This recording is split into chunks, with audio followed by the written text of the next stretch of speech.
welcome to the first trade deadline episode of the Leafs Line podcast featuring me, Evan, and Jared. I'm sure Mario, the father figure of the LLP, he did this before, but we're here now, and I'm gonna be honest, guys. There's so many trades. Let's not waste any time. Let's waste zero time. Like, this is a probably 20-second intro.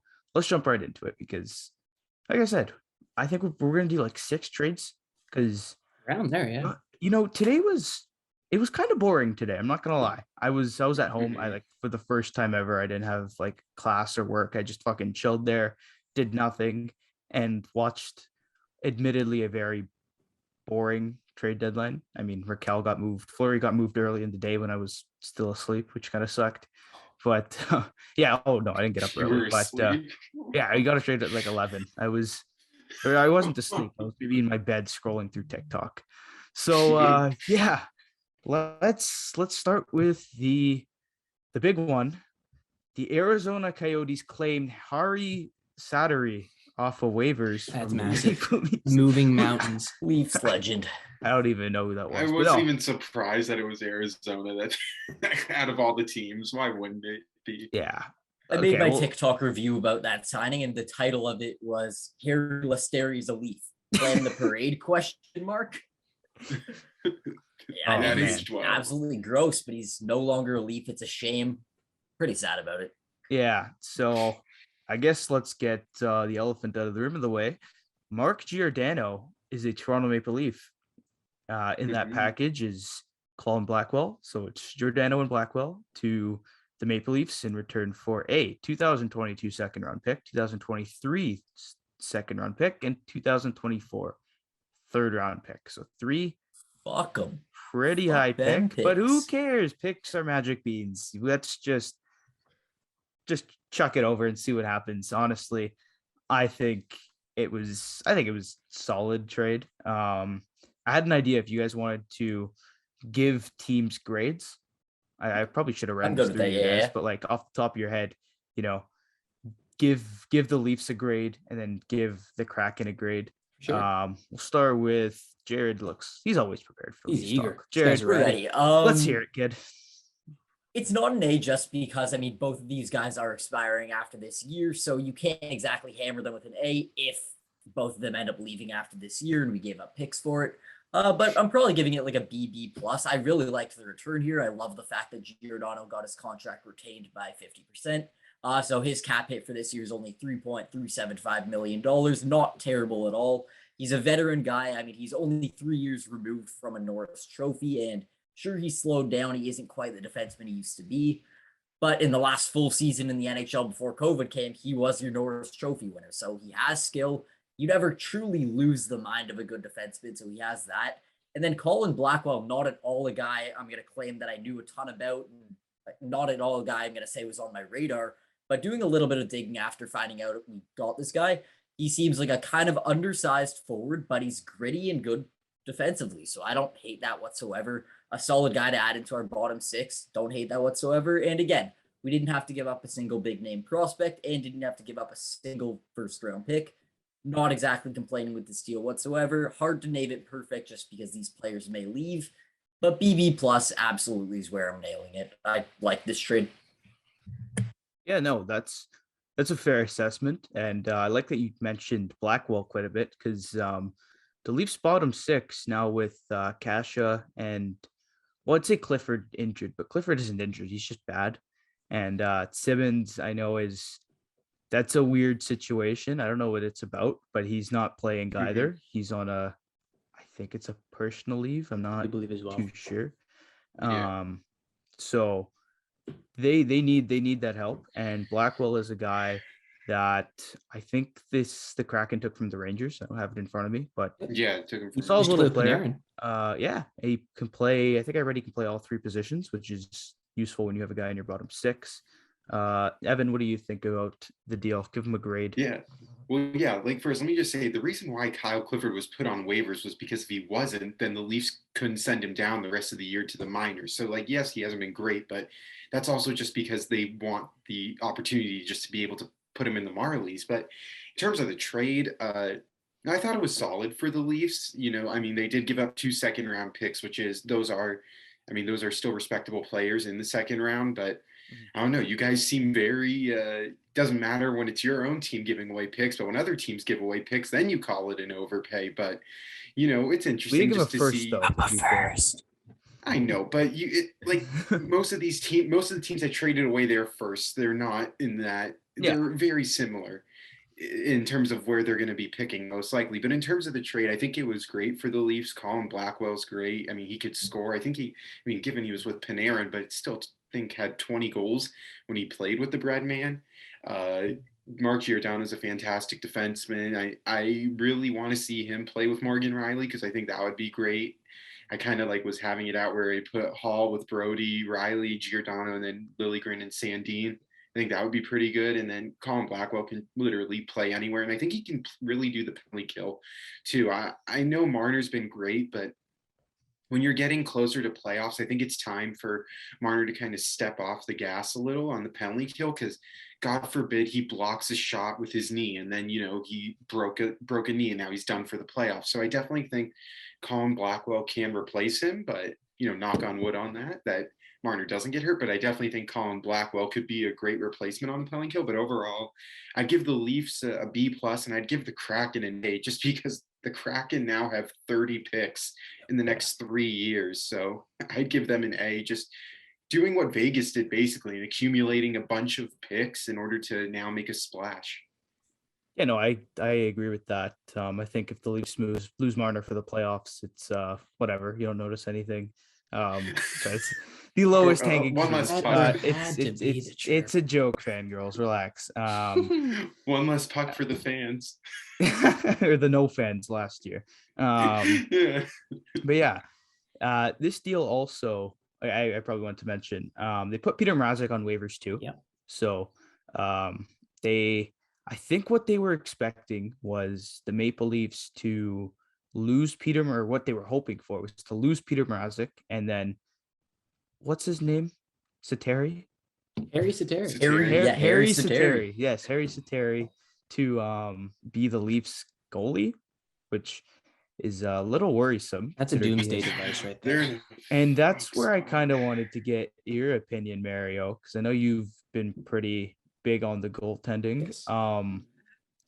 What now? Are you cool with what the Leafs did and what they have in net? Because I personally am not, but I'd like to hear what you think. Yeah, so I mean, we were talking about extensively in the last show about how Källgren's bought them a little bit of time. You can assess sort of your elements with Jack Campbell. He's returning from injury. He practiced today for a little while and looked pretty good momentum-wise. So he should be on the mend within the next maybe week. Could be good to go by the weekend. But regardless of when he's back, you look at, first of all, the goalie market that was out there, very slim. You were have to giving up a fortune for Fleury, which was obviously revealed. And Kyle Dubas took a shot at Kyle Davidson, and we'll talk about that a little bit later. But point being, the goalie market was pretty poor. You're not going to be able to search for one reliable one and one consistent one. We talked about that last week. What's more of the focus this week is that what I saw out of Kyle Dubas, I listened to a lot of what he had to say on the radio to the major media networks around Toronto, and he said it from day one and a couple weeks ago as well. We are having full faith in this group. These two goalies are the guys who we go with, and we're not going to change anything or blow up anything drastic. And he stuck to his word. I got to give him credit. As a fan, it's a little bit angered me because I would have liked to see a little bit more of a challenging goal, maybe shop the market a little bit more than we've heard. But that's not what we got from Kyle Dubas. We got a firm GM that wanted to lay the hammer and say, you guys are my guys. It's now your turn to live up to the end of your bargain. And I think that's going to move mountains in the future. I'm not a guy who's going to say these guys are going to completely rebound right after this happened. It could possibly happen, but now you have the support of your GM. And I think that goes a long way without saying. And this, I might be picking at straws here. I could be completely inaccurate. But what I've heard from Kyle Dubas is that he's very firm on the guys he has. He didn't want to move them. And I think he's just going to stick with these guys. And is that good for the Maple Leafs goaltending situation? I think we'll just have to see. These guys have history of rebounding after tough months. I was hearing today, Kyle Dubas has said himself. He's like, Mrazik's been on a two seasons worth of 20 plus games. rough streak. And then he bounces back. I'm like, wow, Kyle, you're waiting for that long and you have a lot of faith. His patience is through the roof. But Kyle Dubas is a guy I trust. And I don't know if you want me to maybe dabble on a bit of the trade, but I thought he made a terrific trade. Go for it. I want to hear your grade too. Yeah, for sure. So, I mean, I give the Leafs B+, like Evan said, borderline A. If you were to tell me before the deadline that Kyle Dubas is going to go in there, not deal a top prospect, not give up a first that is very valuable to this franchise just because they don't have a plethora of them going forward, I would have called you crazy. But he did just that in an asking market for Giordano where everyone was asking for a first, including the Seattle Kraken. He tiptoed that line. He got a great defender. They retained 50%, and you got a depth forward who I'd love to see get maybe, and this is not permanent, I am not throwing this around, but maybe just try him on the second line, see what he can do. If it's a terrible stint and it doesn't work out, you set him in the bottom six. And I mean, you mentioned it too, Evan. He's a terrific penalty killer. I believe he has 2 shorthanded goals this month.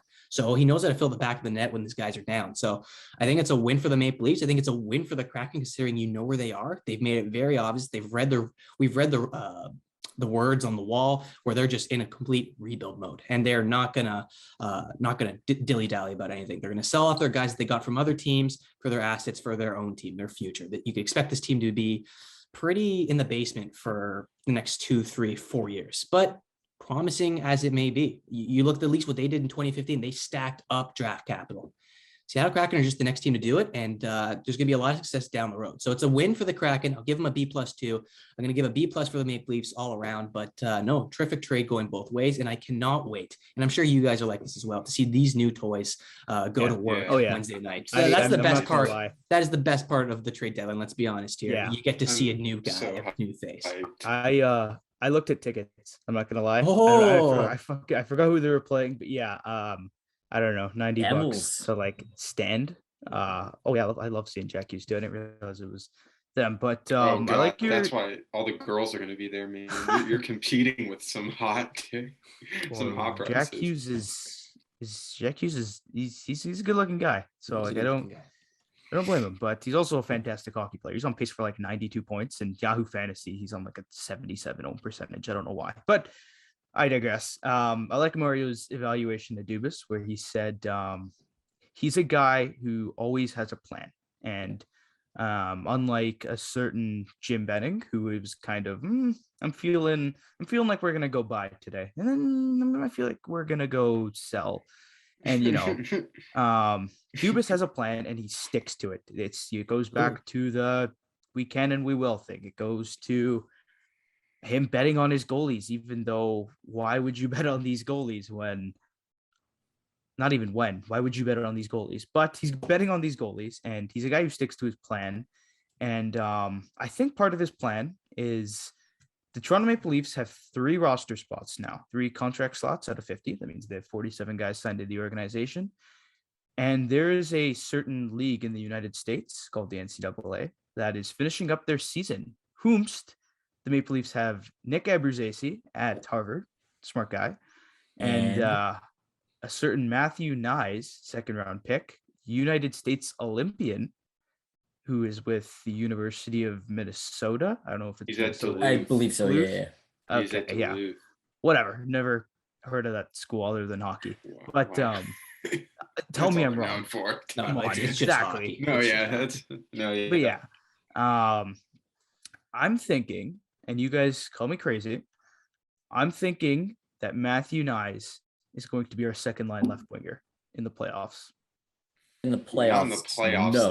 No. I think you try him sometime between now and when I think he's going to get his 9 ends. games or his 8 games. Yeah, I think you try him out. I don't think he's a top 6 player in the playoffs. That would be crazy.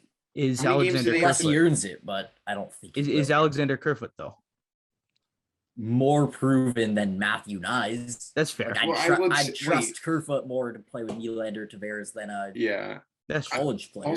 Wait, how many games do they need in order to qualify the ELC? Isn't it like 20 8 games something? It's 8. I don't think the Leafs would burn a year off his ELC. I don't think they will either. That just doesn't make sense. But if they play, I don't think they will either. But I don't believe ELC does playoffs. Should. No, playoffs is not. No, it he's does. Talking about. I think it does. No, it.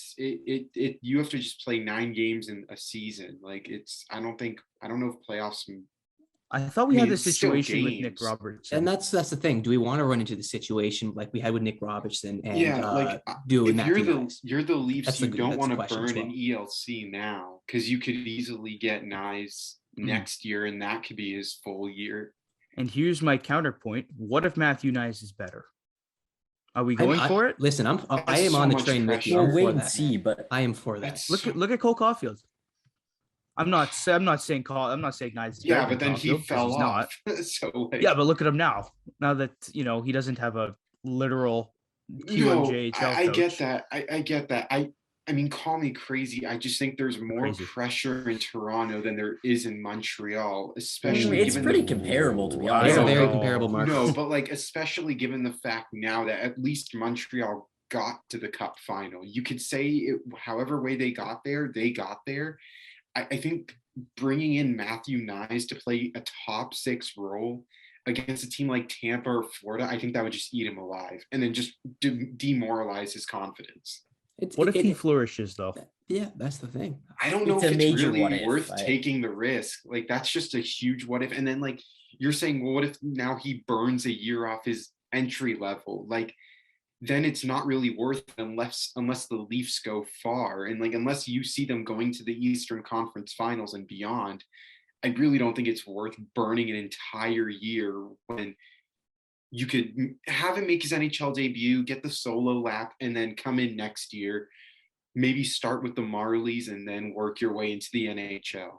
I think that's probably what will end up happening. I think he's going to play the 8 games, and then if he's good enough, if he say he puts up 7 points in 9 games beside Tavares and Nylander, 6'3", 211. No, how he's do you great. not put him in the playoff It's lineup? a huge what if, just because it's like, Right. Is it really worth burning the year? Unless the Leafs are 1000%, they can beat Tampa and Florida or another team to get to the conference finals, then I'd say go for it. But if you have 1 ounce of like disbelief, I would not do it.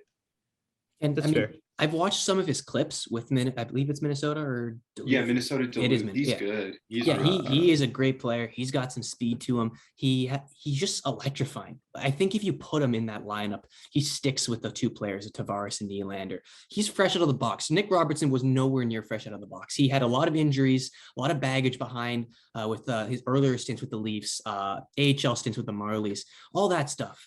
This guy has no expectations whatsoever. You're just throwing him out there and see what he can do. You talk about pressure, Evan, and I don't really see too much pressure right here just because there's no expectations. The one thing I see, the amount of pressure is on Alexander Kerfoot because he just lost his job to a college player who was playing for a school 2-3 weeks ago. But no, I would love to see it, and I think it would work wonders for the Toronto Maple Leafs. It is a huge what if, and you guys are absolutely right, but it takes a lot of what ifs to win a Stanley Cup. A lot of things have to go your way. You have to not force a lot of things, but you got to make some hard choices. And if that's going to be something that sticks, and you're not throwing him on the second line in the playoffs if he's not doing very well in the regular season. Right. That's what Adamo's saying, I believe, and it's completely out of the question. I get that. I'm just saying it's like I don't really think it's then worth having him on your bottom 6 when you can keep him.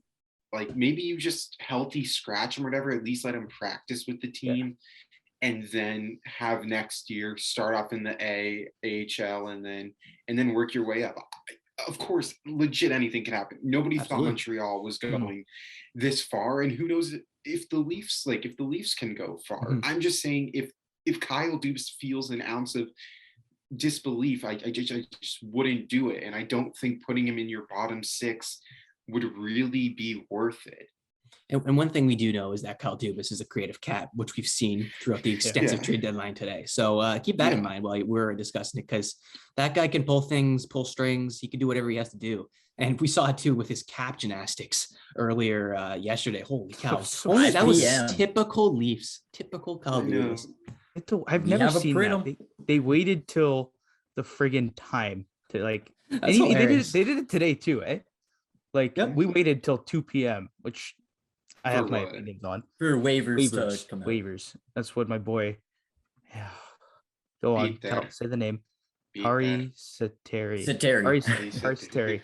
Yes, the Finnish guy from Russia. Finnish Flash. Yeah. Speaking of healthy scratches, Travis Dermot has been traded to the Vancouver Canucks for a 3rd-round pick. Travis Dermot was one of my favorite players. Anyone who's listened to this podcast knows I was sad. I wasn't even mad because I knew it was going to happen. The writing was on the wall. Yep. I still think I put a tweet out saying it. I have a take that Travis Dermot's going to be one of those players that we regret trading. His best shifts are ahead of him, man. And we had to get rid of him because he deserved an opportunity. He's a fantastic guy, and I think he's still a good player. Like, don't let one play in the playoffs cloud your judgment. That I've said it before. I'm in the minority. That wasn't 100% his fault. That's probably a save we need from Jack Campbell in overtime. But he didn't even spin a rama. It wasn't a spin-a-rama. It was literally just him turning and he lost the puck. The 180. He was the full 360. You don't spin a rama on your own zone in game 6 overtime, but it was okay, fine. It's behind us. You live and you learn. We don't give any shit to Alex Galchenyuk for whatever that was. I gave him shit for that. Well, that was ridiculous too.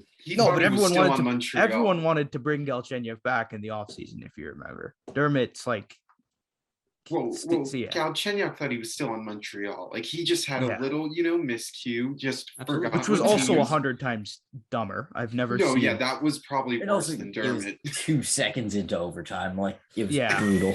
But Suzuki and Coffee. Enough about Galchenyuk, because is he still playing? Is he still playing? I don't think he's still playing. So yeah, enough screen time. In Arizona?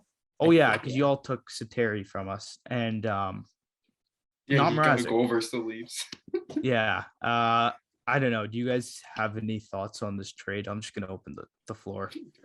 I like Travis Dermot, and as much as I rip on him for that one moment, I do think he is gonna thrive in Vancouver, and I hope he does well in Vancouver, because ever since he first got called up to the Leafs years ago, he was always this young kid that was such a good, fast, puck-moving defenseman. He skated the puck up like it was nothing. He was always creative, shifty, stuff like that. He has talent there, and I do think absolutely he's going to be given an opportunity to flourish in Vancouver, and I really do hope it happens. I hope in a few years he's a player that, I'm not going to say, oh, we regret it because hindsight's 2020, but I hope that he's a player that we turn around and say, oh, he's actually really good in Vancouver because he's always had the talent. I think there's just a few issues in his game where he's almost too creative and he tries to do too much random shit at not the right times.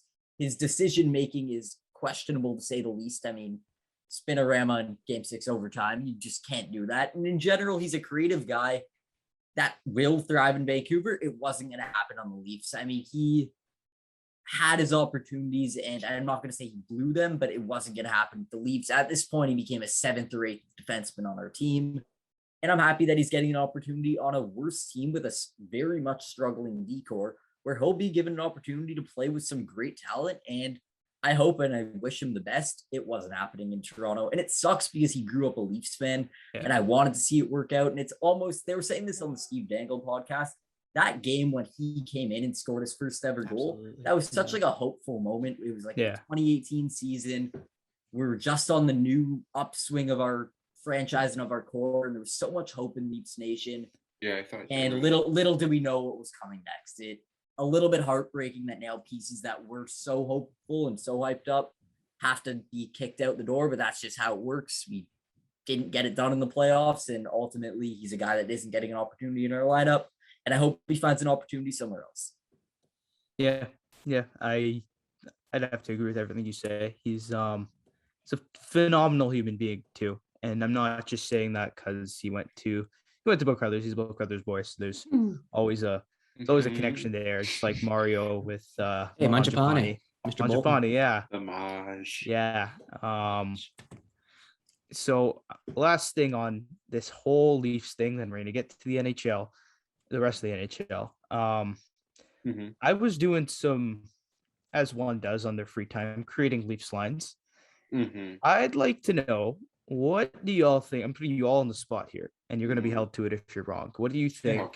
We hold ourselves to a lot of things. Let's just take that in. Yeah. Can we just live life? Sorry, okay, fine. What would you do? What would you do with the Leafs pairings right now? What would said mine? I'll give you guys. You have to say it, or I can give you mine. I already said mine. I have one. Okay, yeah, go for it, Jared. I think you go Riley Lyubushkin, then you bring back and reunite Brody Giordano. I really want to see that. And then I guess obviously Sandin's injured right now, but I guess you go Liljegren, Hall in the meantime while we're waiting for Muzzin and Sandin to get back to healthy. Yeah, I'm not really confident. What about playoffs? All 8 are healthy. Everyone's healthy. I still think that out? top form I'm sticking with. I like Riley Lyubushkin together, and I really want to see them kind of rekindle that Calgary Magic, Brody Giordano. That's awesome. And then probably you go Muzzin Sandin, I think. Mm-hmm. So Liljegren, Hall out. Mm-hmm. Yeah. That's hard, man. And you know what? You're not wrong either. I don't think you're wrong because Hall, I think Hall's going to be in the lineup. I'm going to be honest. That's not what I would do, but you're right. That's what they should do. I think Lyubushkin's phenomenal. I love Lyubushkin, and I hope he doesn't get taken out. But I have a funny feeling he is. I love it. I think he's going to get taken out. I have a funny feeling he is too. I don't know why. No, it's because he's not one of Dubas's guys, and I know he's not the guy calling the shots, but he's also not one of Keith's guys. You remember Keith coached Justin Hall. Mario, do you have anything? Well, I mean, I really don't want to see Lyubushkin get the short end of the stick. He's been phenomenal for the Leafs in his short-lived tenure, and he's going to be phenomenal if he gets that playoff stint when you're going to have a lot more guys in front of your net, and it's not even up for question. You have to get them out of the way, or they're coming in. You have to play a physical type of game. That's the way the opposition is going to come at you. You got to match that, and Lyubushkin's the guy who's going to do that. So I'm hoping he doesn't get out of that lineup. But my envision 1 to 6 is going to be up at the top. I'm going to keep Lyubushkin because I love the way he plays. Lyubushkin, Riley, 1-2. I love the way it worked out. And I mean, we're going to see in the upcoming weeks if it's still going to be something that sticks, but so far so good. Second line, I'd love to see the pairing, and maybe it won't work out. Maybe some people are pumping the tires a little bit too much, but it's worked out in Calgary. It was one of the best defensive duos in the league at one point. So maybe it's going to find some rekindled success. Brody and Giordano, of course. And then a third one. This is where I get a little bit interesting with it. And if we're going to talk about playoffs, no Muzzin, no Hall. You are riding Liljegren and Sandin. Give the give the kids the keys to the car and see if they can run. I have a lot of faith in those guys. It's a big test, and I think they're mature enough now to try and play with it. They've seen how fellow defensemen of theirs, which we've been talking about, have been burned against some teams defensively. I think that engraves an image that, do not do that. And I think they've been following that quite well. I've seen a lot of maturity from those guys from day one when we brought them in to leading up to the playoffs. So I wouldn't really be shocked if they do that, but it could be an avenue you want to explore. And playoffs are meant to be something you play around with. You got 4 guaranteed games. Maybe try this one out, 1 game or 2 games, and you could maybe just switch to the regular, maybe Hall and Sandin or Muzzin. And I don't want Muzzin and Hall together. That's an absolute no-go. We've seen how that works out this year. But why not give the kids a key to the car and see what they can do? It's my take on it. Yeah, I don't hate it. I definitely don't hate it. I like Sandin and Muzzin, or Sandin and Liljegren. I just don't know about together in the playoffs. Yeah, I don't know about that. If you are going to do that, you better test it out in the regular season. Absolutely. I don't know if I'm trusting. I don't even think if it matters if you trust it in the regular season, because the pressure just builds so much more. It doesn't even matter to me. I would not put them together in a playoff game. It's just there's way too much riding on them not to fuck up. And I also don't think Hall. I don't think Muzzin. I don't think Muzzin's going to come out. I don't know, man. It'd be really hard to sit Muzzin when he's supposed to be that playoff type of player. But at the same time, and he has the experience. We don't know what he's going to be like when he comes back. Mm-hmm. Like, this is a guy who, you remember the bubble? He had that neck injury. Then he had very scary. He was stretchered off. Then you had I forget what it was in the Montreal series. He had another concussion. Was it concussion? I think he had another concussion. But I'm pretty sure he's had 2 season it was concussions. I don't remember what it was in Montreal though. Which that's a lot in a 3-year span for a guy on the wrong side of 30.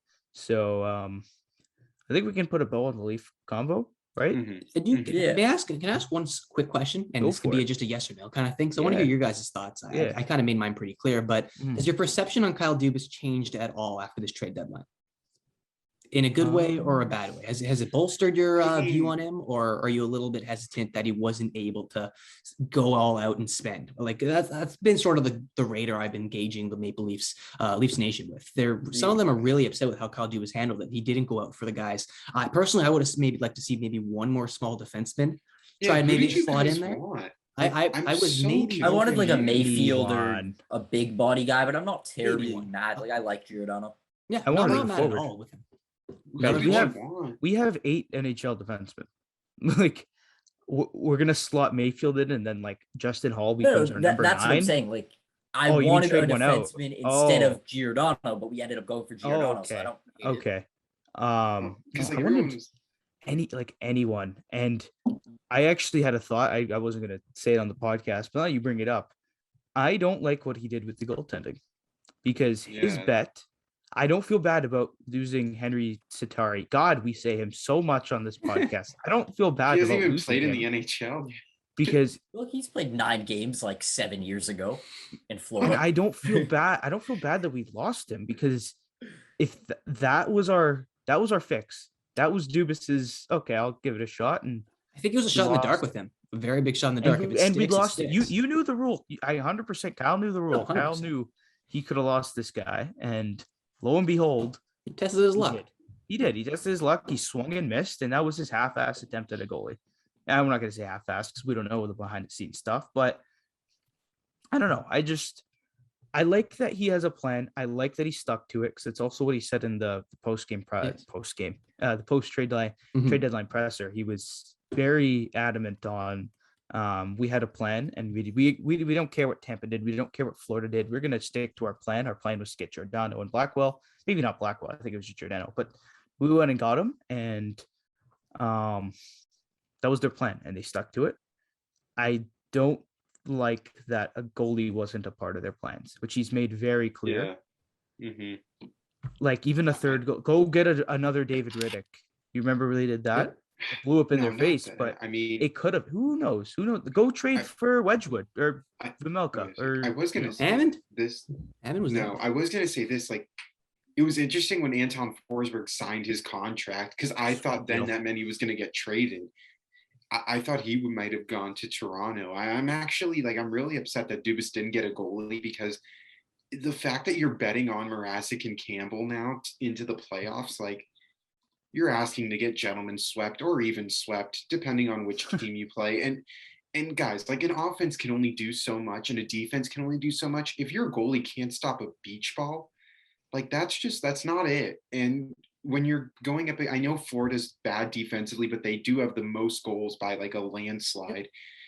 And they also just got Ben Sherrod, obviously not the best, but just a big body to have to make hell for guys like Bunting, who loves to be, rowdy. I love Michael Bunting now. He's so awesome. Leafs legend.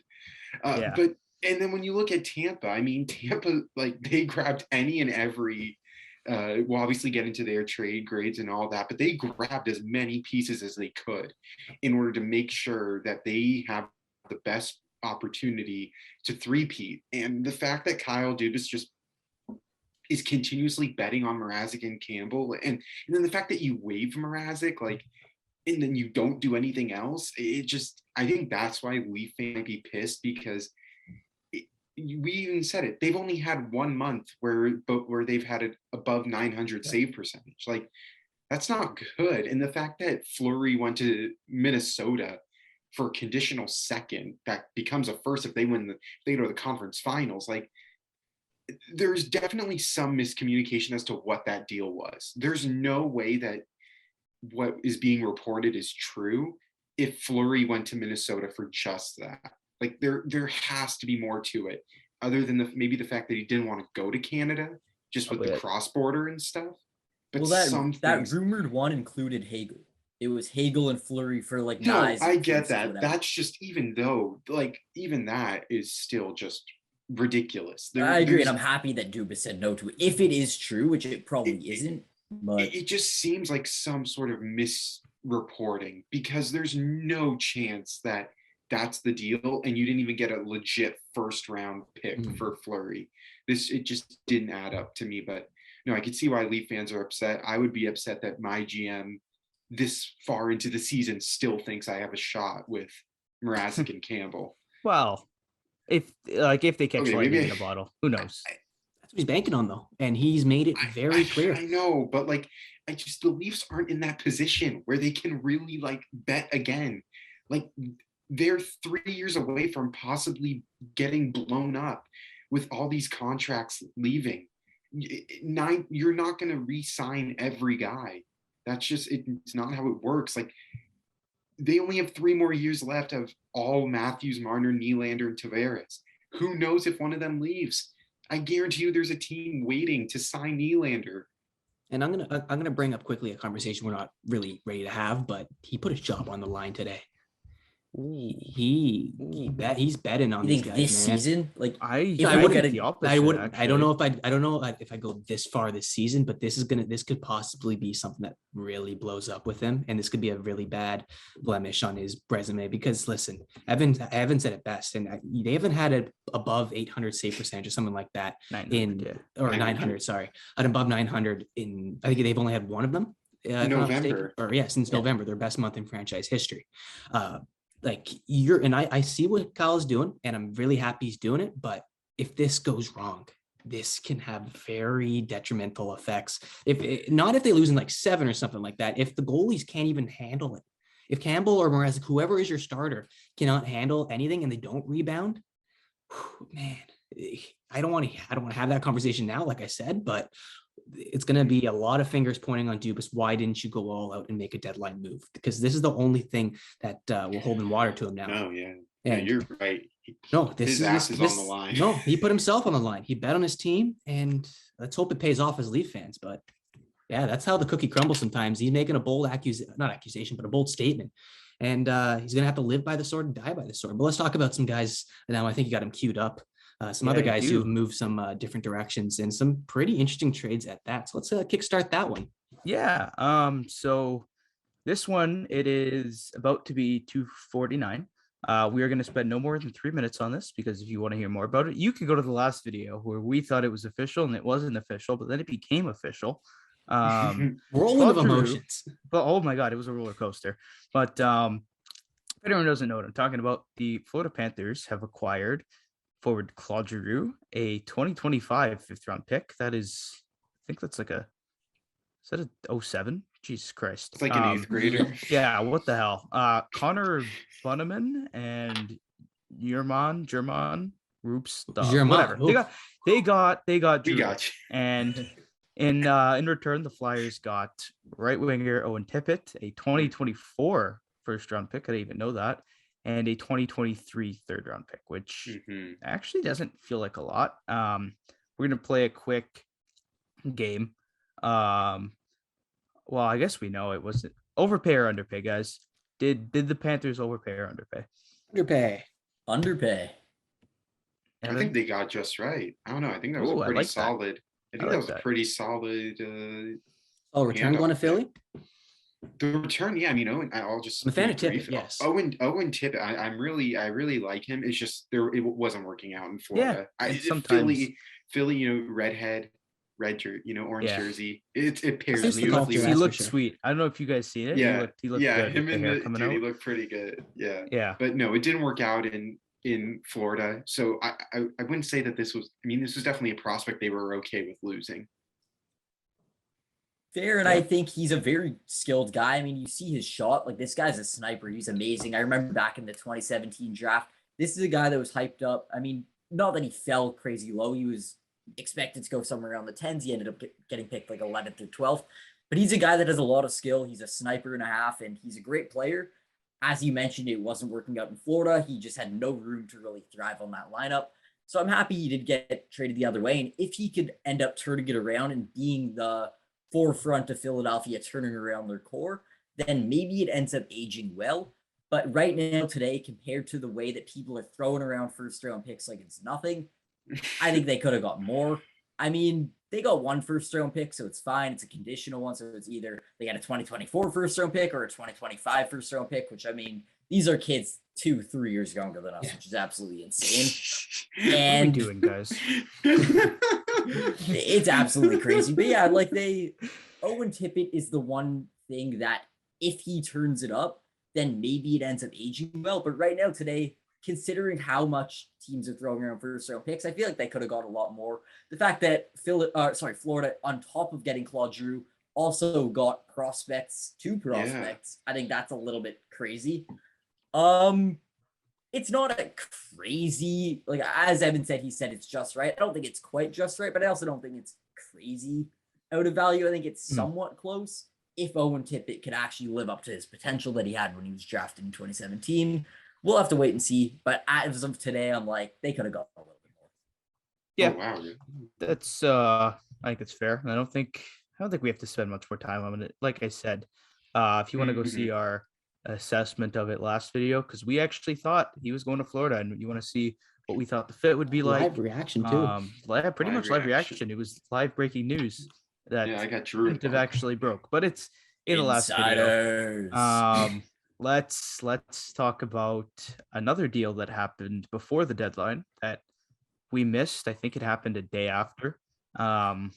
This one broke also while I was at work because, of course, the Tampa Bay Lightning acquired Brendan Hagel, a 2022 fourth, a 2024 fourth in exchange for a 2023 first, 2024 first, Boris Kachuk and Taylor Radish. Both picks are top 10 protected. Gentlemen, what do we think? I'll start. Go nuts, Evan. Go ahead. Go nuts. Let me grab my receipts. No, no, I mean, I'm looking at it as just Brandon Hagel for the 2 picks because the only reason you need to trade those prospects was because Chicago wasn't willing to retain. Obviously, Tampa's cap fucked, so they needed to get rid of 2 guys that were on their 4th line, in and out of the lineup. So I'm looking at the 2 picks. Do I think it's an overpay? No, for the reason that they paid the same price for Blake Coleman and it got them 2 Stanley Cups. Until it doesn't work, I don't really care what they give up. And Steven Stamkos said it best right after the trade. Like, I'm happy that Brisebois is willing to mortgage the future for us now because obviously we're not going to be here later. And who knows what Tampa's going to be like once Stamkos and Hedman leave and, Vasilevsky ain't getting any younger. Like, in Hagel, 20 goals this season. Obviously, a lot of that's a credit to who he played with, DeBrincat and Kane for a large chunk of the season. Obviously, he won't be getting that same type of production in Tampa, but it's offense in your bottom 6, and it worked out. And I think Brisebois wanted to bring in someone like Blake Coleman and Yanni Gourde, and that happens to be guys like Brandon Hagel and who else did they get? Nick Paul, he wanted to emulate those 2, kind of like a mirror image of what they're going to be. And until it doesn't work, I'm not going to say it's an overpay because he's got his ears clogged with 2 rings. I agree with your point. It's still an overpay. And I get it. If they win the Stanley Cup, no one cares. Like, it doesn't matter that I'm saying, oh, it's a bad trade if they win the Cup, which they very well can win the Cup. But I'm sorry, the fact that you're talking about Brandon Hagel's a guy that's going to slot into maybe, if you're lucky, a middle 6 position, most likely a bottom 6 position. He's a good player. I'm not ripping on Brandon Hagel. Is he worth 2 prospects and 2 first-round picks? No. That's a ridiculous overpay. It might work out for them. I'm not saying they can't win the Cup. I'm not saying they didn't get better on paper because they absolutely did. This is a good guy that they're getting. They gave up 2 prospects and 2 first-round picks. I don't care whether they're top 10 protected. You don't give up 2 first-round picks for a bottom 6 player. That is a lot to give up. Might work out for them. I still think it's an overpay. And I'll tackle this one too while we're at it, just to wrap it up. Break the I don't know the word I'm looking for. Go. break the tie. No, I have to say with the tie. I have to put it in favor of Jared Rotenberg here at massive overpay on face value. But I do absolutely, and Evan makes a terrific point when he makes this is the name of the game, guys. If you're a contending team in the NHL, you're giving up picks and you're not going to look back on that, whatever. And Evan is also right in this fact that they have used it to their advantage in years past and they've gotten the rewards, they've reaped the benefits. You look at guys like Blake Coleman, and who I believe they had one more other guy that you mentioned, Evan, but Yanni Gourde was good. Goudreau. Yeah. So they've had a plethora of players where they've done this dance and it's paid off dividends for them. So it's definitely nothing new for the Tampa Bay Lightning, but if we're good on face value, and that's usually how I analyze a trade, massive overpay. But hey, that's the market. Tampa's taking full advantage of it. And let's just not want to look into what this team's going to look like in 5-6 years. You don't have to worry about it because you're going to have, like you mentioned, having your ears plugged with a bunch of rings. But in 5 to 6 years, holy cow, this team is going to be a dumpster fire. It's definitely and I cannot wait to Chicago see Blackhawks. It's a Chicago Blackhawks situation where the Blackhawks are it. willing to trade 100%. whatever. They're very similar. Very similar. Yeah. All right, Damo, what you got? Oh, you know what? I gotta say, Evans kind of convinced me a little bit. I think it's an overpay. Fuck yeah. I do think it's an overpay, but I don't think it's a massive overpay. I think you have to overpay for guys, but Brandon Hagel is 23 years old. So it's not like this is a guy is getting worse. He's only getting better. He's scoring at a 31 goal pace right now. And if you look at his contract, this is the big thing. That's the sweetener, man. That's He what makes it doesn't a little have bit. 1 million. This year, he has next year, and he has the year after that at 1.5 for a 23-year-old 30 goal scorer. No, this year, next year, and then RFA year. Nope, I believe it. year after that too. Oh, really? Wow. Yeah, I have his cap friendly in front of me. I have his cap friendly. I in could have front of guessed me. that. Cat friendly It has- wins again. It's either that or some stat page for you. I thought they said it was this year, next year, and then he's an RFA after. Nope. You This got the year, Gamma Ramoli right here. I have it in front of me. I can send y'all a screenshot. It's No, I believe you do. Yeah. 2020. He's locked up till 2022, 2023. Then after that, or 2024. Sorry. But yeah, Regardless. It's a good contract. And also, when Tampa Bay wins their 3rd straight Stanley Cup, I don't No one think they thinks care about what Nobody cares about analysts this. are. I don't Yeah, think that's what I'm they're going to saying, care what like- analysts are going to say ripping apart this trade. I think it's a bad trade and they gave up a lot. But I completely acknowledge that if they win a Stanley Cup, it doesn't matter what I think. yeah. And they can win the Stanley Cup, and this trade is going to help them on that route. On their route to winning a Stanley Cup. So I get why they made this trade, but just as Mario said, taking it at face value. Brandon Hagel, a guy who sure he has potential, but right now today he's going to slot into their bottom 6. They got 4th round picks on top of it as well. But I mean, giving up 2 first round picks and 2 good prospects, it's not a win of a trade, but they could win the Stanley Cup. So the prospects, dude, those guys, they weren't prospects. playing. They weren't playing in Tampa though. Like they were in and out of the lineup. Like if Brandon Hagel is in your bottom 6, like that's not a bad thing. Like I know, it's I'm not just saying they gave up bad. a lot. It's just I'm Give up looking a at it lot as for a just the guy two. that's not going to be a prominent position in their lineup. I'm not saying he's not going to be helpful. I Position think in he their lineup. could be. I think he could. Then maybe I'll be proved wrong. Maybe if he steps up really and takes a prominent role en route to that 3rd straight Stanley Cup, then maybe it ends up aging well. But on trade day, looking at this trade, they gave up a lot to get this player. And considering their lineup, I don't see him being super prominent in their lineup. I mean, he's going to be a bottom 6 guy. Not that those guys aren't important. I mean, you need your 4th and your 3rd line to contribute when you're winning a Stanley Cup. At least so I've been told. I don't exactly know. But in general, he's a good player. He's not 2 first round picks. Like that is not his value.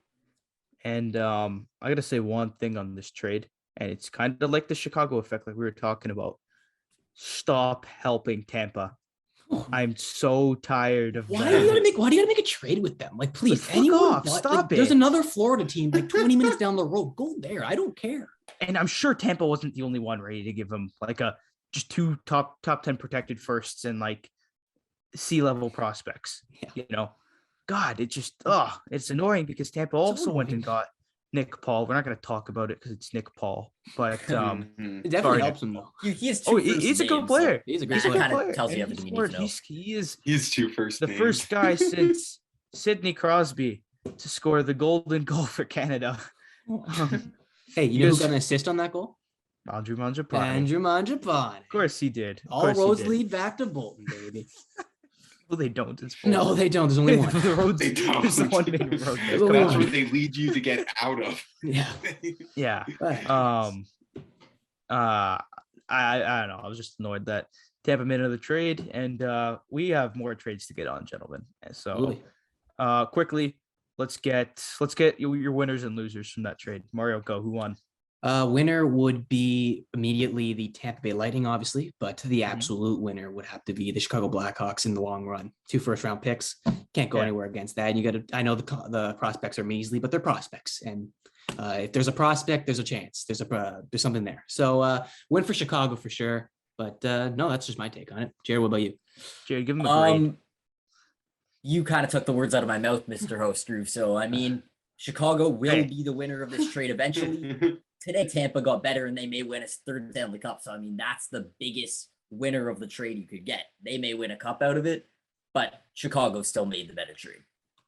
And Evan, I'll say it's a win. I'll say it's a win-win. I'll give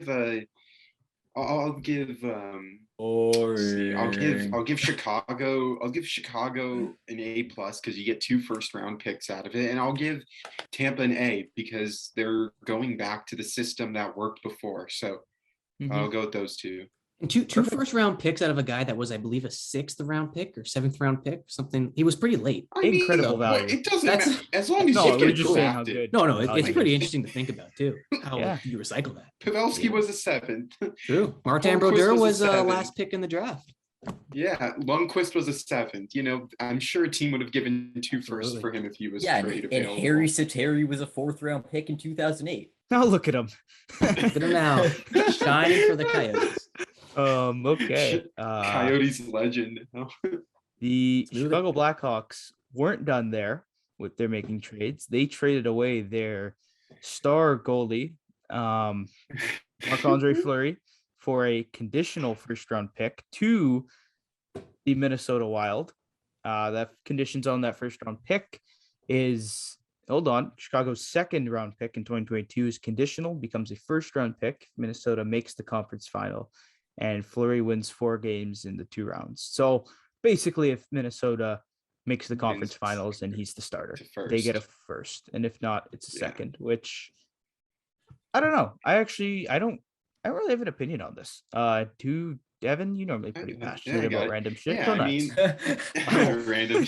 I don't know. It seems like Minnesota's trying to emulate what Vegas did by having like 2 number ones that you could trust going into the playoffs. I mean, I was really shocked when it was Minnesota out of all the teams, that then they get Jacob Middleton, and I'm like, oh wow, like they really think they have a chance with the sign. You know, they got Tyson Yost from Colorado in exchange for Nico Sturm, and really understand that from Colorado's standpoint. But Tyson Yost can definitely, get you a goal here or there. Nothing really too special, but no, Minnesota, they think they got a shot, and they're kind of going with what other teams have been doing in the past. And I mean, obviously you're only going to get a 33% of Fleury just based on how much time's left in the season.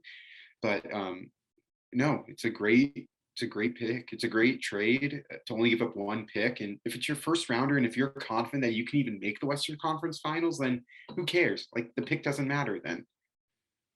Yeah. Jared? Well said, Mr. Davis. Roommate Evan. Finally agree with him on something. Like, Minnesota wins the trade, I think. I mean, they didn't have to give up a ton. Chicago got a pick back. Good for them. But in general, Minnesota got a potential goaltender that could take them on a playoff run. So they win this trade, and it was interesting that they got rid of Capo Kakinen, and that isn't something I expected to happen at this deadline. They right away replaced him by getting Marc-Andre Fleury. So, I mean, they improved in net. I like Marc-Andre Fleury a lot better than Cam Talbot, so that's, I assume, the guy they're going to ride as their starting goaltender. And as much as it's not my prediction, I actually wrote a little article, Hot Takes for Every Team in the Central. My prediction was wild expectations, but the Minnesota Wild will fall short in the playoffs. However, I mean, getting a good goaltender like this, who rode Vegas all the way to the Cup Finals not too long ago, so anything could happen. And I mean, first Vezina winner to be traded at the deadline. Yeah. I'll bring a little bit of a hush close to this, but yeah, it's also a pretty cool stat. Winner to be traded at the deadline. But no, for sure. And you want to look at it this way. And for all my fantasy users out there that have Cam Talbot like I do, who is now crying in their deep sorrows because we now know he is a glorified backup. It's tough. And playoff season is right around the corner. I think 2-3 weeks away. And this guy's going to be getting every other game. That's sad. That's so sad. But I'm interested to see how that situation does play out, however. Something to definitely keep tabs on. You look at in just respect to Fleury, I know he had a no movement clause. He evidently waived that and went to Minnesota. Minnesota is very close to Chicago, so he doesn't have to move his family. That's a win for him personally. And look at Chicago. Let's revisit this. Evan's not going to be too pleased, but what did Chicago have to give up for Fleury last offseason? Yeah, do you remember? It was very I measly. don't even Prospect, I know don't his know name. his I think he works the Four Seasons. I don't know. Yeah. Man. So Chicago, what they just did, But and this is a little. It's Hey, two different scenarios. it is two different scenarios, but they had no intention of keeping Fleury with a team like that. They used that asset. They had the chance to get it. They paid whatever that was for him. They had the cap space to take him up on the books, and they move him to a team and get a first. And obviously it's conditional, but they get a first from it. So obviously the dub today goes to the Minnesota Wild because they got the player that's going to help them win now. But if you sort out the little bit of pieces of what we've been seeing from Chicago and you want to rewind the tape as long as you want, that's something to definitely keep tabs on, something interesting. And wow, Chicago, I was hoping to see this, how it played out, and it played out exactly how I thought it would for the Blackhawks. So definitely a pretty cool storyline brewing for the Blackhawks, but Minnesota wins the trade. Also, Bill Guerin, the GM, played with Fleury when he was in Pittsburgh. So 100%. Wow. That's a cool reunion.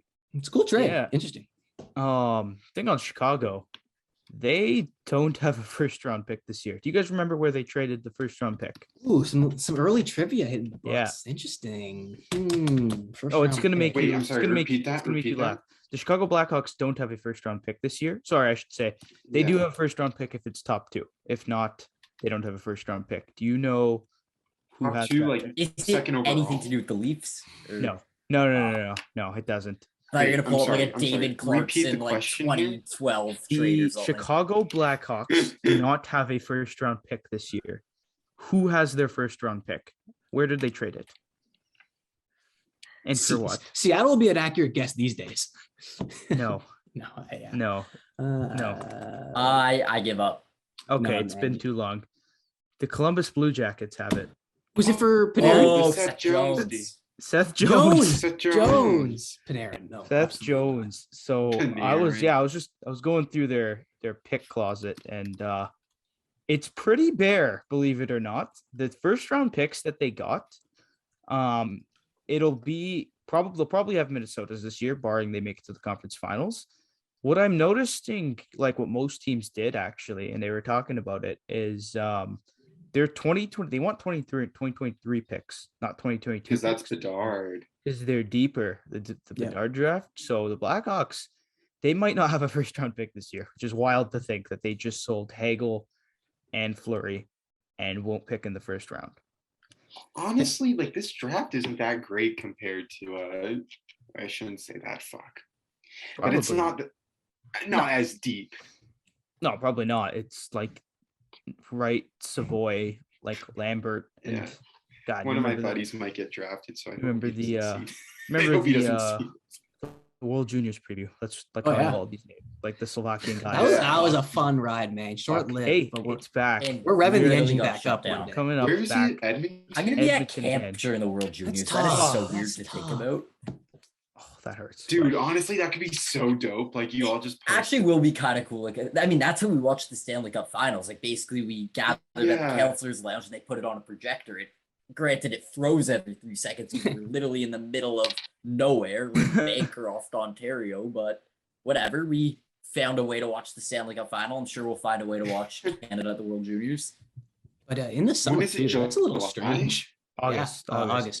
Yeah. But hockey in the summer and a tournament as prestigious as that's a little, it's going to be weird, but fun. I am definitely intrigued to get onto that experiment. Let's move on. We got a bunch of other trades to talk about. We have plenty of trades to talk about. The Montreal Canadiens, we're going to combine two at once here. Yeah. And we'll talk about the Habs a little bit. We'll start with the first one they made at 1:41 Eastern today. They traded away defenseman Brett Kulak to the Edmonton Oilers for William Lagesson, a 2022 second and a 2024 seventh. Not even 20 minutes later, 15 minutes later to be exact, they traded away Arturi Lekkinen to the Colorado Avalanche for defensive prospect Justin Braun, who was, I think, a first-round pick, and he was 2024 second-round pick. So his brother got traded too to the Jets. Oh yeah, the Barone, like his brother got traded to the Jets in the Rangers deal. Oh my God! Wow, that's a fun day for the fam. But yeah, I think Montreal's doing some sneaky stuff tidy too. business. Some sneaky tidy business from that group. Tidy business from the Habs. Mario, you gotta got a thought on the Habs? I don't have everything in front of me right now, so I won't be too exact, but I do know what Montreal is doing out of an overall perspective, and they're living it up. They're getting picks when they need to get picks. They're getting good picks. That Sherratt deal really pumped the tires of I think it's Kent Hughes, if I'm not mistaken. That's his first name. Yep. Kent. Yeah. So no, they're doing everything right. They're making the right moves, and you don't be surprised if it's going to be lasting into the offseason. They have the draft. They're hosting it this year. That's going to be a big one for Montreal on the calendar. That's probably the thing that's circled right now, and all the preparation now is going towards that date. So don't expect once the offseason resumes and all that stuff to see a little bit more from this team. But what they've got going is definitely a big step in the right direction. I'm happy that they're giving off those pieces that helped them get to the Stanley Cup final last year. Crazy how the turnaround worked for this group, but they're making the best out of a bad situation. And I think that's all you can ask for from an interim GM who's probably going to be getting an extension very soon, because with what he's doing, man, there's very few GMs who have been as productive with what they have. And Montreal has very little, and they're getting pretty good haul from a lot of teams. And Florida would be the first to tell you that much. That Sherratt deal, pure masterclass. We've discussed that in the past. Montreal, definitely a team that very sneakily good. No one's giving them a lot of credit.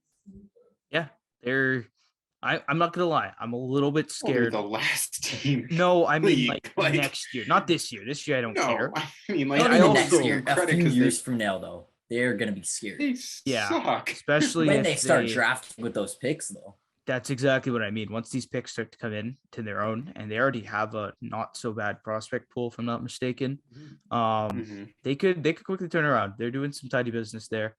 I don't know. I didn't really plan on talking about the Habs too much. If you guys have anything to add, I'm good. Well, they just credit to them. I mean, they're the definition of an NHL team that had their cake and they're eating it too. I mean, they gave their fans lifetime memories going to the Stanley Cup Finals, and less than a year later, and they are completely selling every single piece of that team, but making good trades, and they are completely rebuilding for the future. And I am so scared that in a few years, we're looking at a Montreal Canadian team with the first line, Cole Caulfield, center, Connor Bedard, right winger, Shane Wright, like crazy lineup. Then Romanov maybe steps up and plays like the good defenseman he was expected to be. I mean, that team looks scary in the future. And I mean, you mentioned it earlier, Adam. This is probably the last point we'll make about Montreal, but about Kyle Dubas, how he has a goal in mind, very organized. I think Kent Hughes just acknowledges the exact same breath. And like he has that strict goal of mind that we're getting picks no matter what. We're going to bargain. We want a first. We're getting a first. We want a second. We're absolutely getting a second. We will take nothing less. We'll settle for nothing more. And it's just terrific atmosphere to have, a terrific mindset. And Montreal should be glad to have a guy like this in the driver's seat, because don't kid yourself. We're joking around about seeing a guy like Shane Wright and Connor Bedard and Caulfield all playing on a line. It could very well be a possibility with the way these guys know how to draft. They're a terrific drafting group. So no, the best is yet to come for the Montreal Canadiens, and today was a very pivotal day in that timeline. Yeah, for sure. There really wasn't too many trades, like too many big ones that happened. The Canucks also traded away Tyler Mott, who I guess I can say now the Leafs were close to getting him. Would have liked to see him in a different blue, and the one that's around my room right now. I don't know. I'm just kind of pointing that out. The one that I think we could talk about, and we were talking about before the show, was Rickard Rakell. Yes. From the Anaheim Ducks, traded at 2:59 p.m. Eastern. Right below, you squeeze it in. Just got it. When you turn in an assignment like 3 minutes before it was due. That's what they did. Weekend was that. Jared had firsthand experience this week. Yeah, twice. Jesus, that four. Oh God, I have a rant about that, but it's not. That is not suited for these. No, I hope our professor sees this. Why 4 p.m.? 4 p.m. What the hell, dude? Just make it 11. Make it 11:59. God. Yeah. But anyways, what do you have at 4:30? That's so exciting. He was busy. Yeah. On a Sunday night, nonetheless. Rickard Rakell going to the Pittsburgh Penguins from the Anaheim Ducks for a 2022 second-round pick. Zach Aston-Reese, Dominic Simone, and goalie prospect named Callie Klang. Oh, okay. Pretty cool name. Callie Klang. Sure. That's a sick name. That is a pretty cool name. I'm getting on his elite prospects right now. He's a year older than us. It's pretty cool. He's Swedish. Okay, enough about Callie Klang. What do y'all think about the trade? This is the one I think of the most, like kind of both teams. I see what their mindset was. When it comes to the people that the Ducks acquired, as much as the Ducks got a lot for Rickard Rakell, like I think they are the winner of the trade. However, I do think that none of these players were really going to get a chance in Pittsburgh. I'm happy they're getting an opportunity in a new organization. But when it comes to Rickard Rakell, I mean, he wasn't really working out greatly in Anaheim, and I think he's going to be really good on the Penguins. I mean, adding Rickard Rakell to an already dangerous lineup, they got the best player right now. So I see what both teams are doing. I mean, right now, this is a player that Rickard Rakell that is going to make the Penguins a better team come playoff time. He has a lot of skill. He's going to play alongside some great players, and it's going to help them. But the other guys, all the prospects, the picks, the Zach Aston Reese, those are all guys that are going to be able to get very much an opportunity to thrive in Anaheim. And I'm excited to see what both teams do with this trade. Yeah. Y'all, Calle Clang is kind of gross. Calle Clang. I didn't realize he's 19 years old. He's playing in the top flight in Sweden right now and has a .915 save percentage in 17 games. Third round pick too. Yeah. I mean, it's just a matter of if that guy even wants to come to the NHL. I mean, a lot of those guys don't usually want to 19, I'm sure he will. Who knows? Yeah, it's for sure. It's a great just trade for kind Pittsburgh. of funny. Yeah. What do you? Yeah, Evan. Sound off on it. I think Pittsburgh, they get an A on that because they traded away two guys that weren't doing anything. You know, Zach Aston Reese is a great gritty forward, but you can find any of those in your farm system in Wilkes-Barre or whatever. You know, like it's not a piece I'm sure you're really regretting losing. And Dominic Simone, you know, up and down the lineup, wasn't really finding like a more adamant role. And I think Rickard Rakell became more apparent when Evan Rodriguez started digressing. You know, he started off the season really hot and really consistent, and then he kind of just he's on the third line now. And he used to be playing with Crosby and Gensel, and now he's not even a thought in their top six. So I definitely think this became emergent, and they're definitely a dark horse. I'm never going to go against a Mike Sullivan coached team, and I think getting Rickard Rakell. Look, I think he just wasn't playing well in Anaheim because he was kind of just done. Like sometimes you're just emotionally, you're just emotionally just done with the team. And I think that was the case for Rickard Rakell. As nice as living in California is, you do want to win. But no, Pittsburgh's great. That the coaching staff there is great. And I think it's a win-win.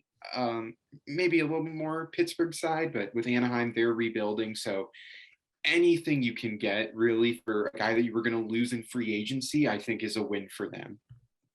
Oh yeah, that's I think it's a fair assessment. Like you never really want to pay too much for guys on expiring deals that can go elsewhere. He's on pace for 38 points right now, 22 goals, which in 70 games isn't awful. It's like third line, middle six production, and you paid about a middle six price in today's market, right? Second round pick, couple prospects, couple bottom six guys, which actually aren't that bad. I'm a fan of Zach Aston Reese. Don't know. Do you franchise mode player? I always pick him up. Franchise mode Zach Aston Reese? Yeah. Or Rakell? Oh no, Zach Aston Reese. I always when I need like a gritty player to add to the Leafs and win a Stanley Cup, because I'm pretty good at that. I mean, Dubas hire me. I always go for I actually interestingly I got Yarncroc like before the trade deadline in my franchise mode. I got Yarncroc. So obviously Calgary was pretty much monitoring my franchise mode very evidently. So I did that. Zach Aston Reese, I also made a trade for him. I'm pretty much predicting all of these. Looking like Nostradamus out here. On my You're PS4. Like, Dubas, let me get the job application. I actually suck at GM mode now. I don't know what happened to me. Like I try to keep it realistic. I try to keep it like somewhat realistic on my trades. Like I'm not gonna go trade for Crosby. I don't do that. That's your first mistake. Yeah. Okay. Well, I know if I wanted to, I could trade like Marner, Nylander, and like 4 first-round picks and get McDavid, and then just put up 200 points. But let's get back on topic here. The Pittsburgh Penguins are having a fantastic season, and they only added to that, right? Absolutely. They're you don't think they're good? I just don't think it's a fantastic season. Well, aren't they top Better five than in they the were NHL? expected to be. Oh, I mean, wow. Oh, never mind. I didn't realize they were that good. No, Yeah, continue. they're fifth Never in the. mind. I was gonna say they're fifth in the NHL right now. I They're on a don't Oh, I roll. think didn't realize they were weren't that good. projected You know. to be that great. I mean, on paper, remember Crosby and Malkin were injured going into the season. Everyone was injured on that team, and they literally had Bing Bong They're 1, 2, fifth in and the 5 making up their lineup, and they're And they killing it. had their best stretch when those guys were injured. Let's just take that literally, in. yeah. Oh So the my guy God, stepping up never is a regular mind. thing in Pittsburgh. Shit. Yeah, I'm actually looking at the standings now. Leaf fans, They're fifth in the stop league. bitching about the Atlantic Division because the Metro Division has Carolina number so much 3, better. Rangers I number want to 4, cry. Pittsburgh number 5. Yeah. Number 5? No, that's what I was. Yeah, Yeah. in front of Tampa and Toronto. Oh, Oh, well, they've also played more games. They've played 2 more games than Tampa, and they've played 1 more than Toronto. Like, sure, but also You're keeping cares. pace, though. yeah, Yeah, okay. you're keeping Pace wise, Penguins slot down to 7th in the NHL, which yeah, is still no, that's what I said It's that a still few weeks good. ago. I was like, everyone's complaining about how like hard the Atlantic is. I'm like, the Metro isn't any better. Like, it's not like the Really Leafs would have a not. better Yeah, but chance. we're Leafs fans I'd and argue we to say wanna they'd have cry. a worse. that too. I'd actually argue, Yeah. the Atlantic Division, like I would they say have- that if the Leafs were in the Atlantic, it would be worse. like it's from the kind of Metro, I weird mean, Metro, that they I have don't know, division. there's just 4 elite teams in Florida, Tampa, Toronto, Boston, and then 4 bottom dumps like with Detroit, Buffalo, Ottawa, Montreal. It's Um, not much different in the Metro, though. I mean, I feel like the next bottom best dumps team are is a the little- Blue Jackets that are not even close. Like at least Yeah. they're kind of like even the Islanders more are like competitive. kind I of in feel the like middle. The Metro's the hardest to predict because any year the Islanders can have a good season. Yeah. The Flyers were not expected to be this bad. Like, it was very much that was the hardest division to predict when making my preseason predictions. But this season, at least in both divisions, it's very clear top 4 is good and bottom 4 is shit. And I don't know. Do you guys think this Raquel trade pushes them over the edge? Like he's playing like a middle 6 guy. He's playing like a middle 6 guy this year, which is always good to have. I don't think it pushes them over the edge, but I think it helps them. It's just another guy to add into an already good lineup that, despite name value, they always play a good system, and they're adding a skilled player who hopefully he hasn't been playing well in Anaheim, but he has the skill and the talent that he can slot into Pittsburgh and probably and hopefully do very well. So I like them going after this guy. And I mean, let's Potential player. let's give some bit of credit to the Anaheim Ducks here for this. I give them an absolute A+ grade on the free agency, the trade deadline day today. I mean, they get Hampus Lindholm out of there, Josh Manson and Raquel, and we're gonna talk about Lindholm, I'm pretty sure. But they move a bunch of guys and they get some good value back as well. And I'm so glad that they used this year. Maybe even if you want to split it in halves, the first half of the year was maybe an experimental stage. See what the guys that you have on your team can do and see how far they can go. You've seen how Trevor Zegras will drive a line and carry himself very well on the ice. You see a lot of other guys that can step up. Troy Terry had a terrific season. That's obviously not sustainable, but you got to see the ceiling that Troy Terry could have. So you got to experiment a lot, and now you got to sell off those pieces that were supposed to go, and you're going to go into, I wouldn't say a huge rebuild, but a couple years down the road where things are going to work out as fast as you'd like, but you got to see what you could do in the now. So I'm glad they made a decision, and I think that's all you can ask from the Anaheim Ducks GM, because terrific moves, terrific value coming back, and terrific season nonetheless. I know you're not going to see it in the standings, but you got to experiment with a lot of things, and you can't really complain about that. Oh yeah, the Ducks stacked the I said stuck. They stacked the pick covered as well. They have quite a few draft picks. Second rounders this year and next year. So yeah, let's skirt on over to the trade that I accidentally missed, which happened before the Drew trade. Boston Bruins acquiring Hampus Lindholm, who's a defenseman, and Cody Curran. Who adds these players? In exchange to the Anaheim Ducks, a 2022 first round pick, a 2023 second round pick, a 2024 second round pick, Urho Vakanainen, and John Moore, who are 2 NHL defensemen. Guys, this is one where I personally think there's a clear winner.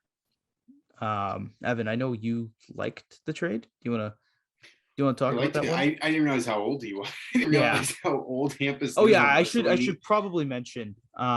He's 28, and then they signed him to an 8-year deal carrying a $6.5 million AAV. Doesn't kick in till next year.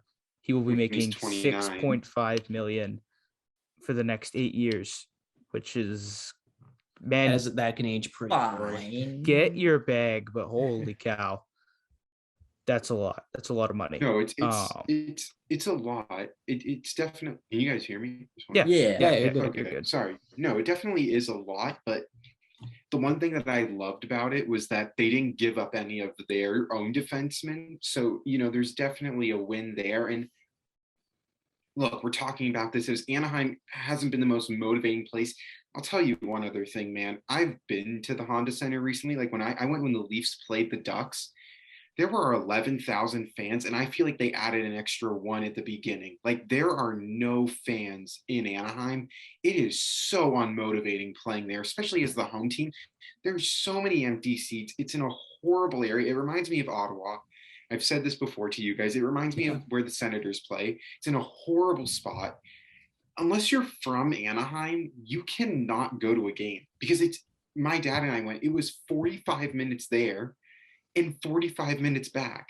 It's way too long. And now Lindholm's going to be in a huge market like Boston where they live and die for hockey. I look, the 8 years at 6.5, it's steep. Great. It's steep, but I trust Don Sweeney because he has made moves in the past that have worked out. Obviously, his entire first line, I think, accumulates for like a fourth of the cap.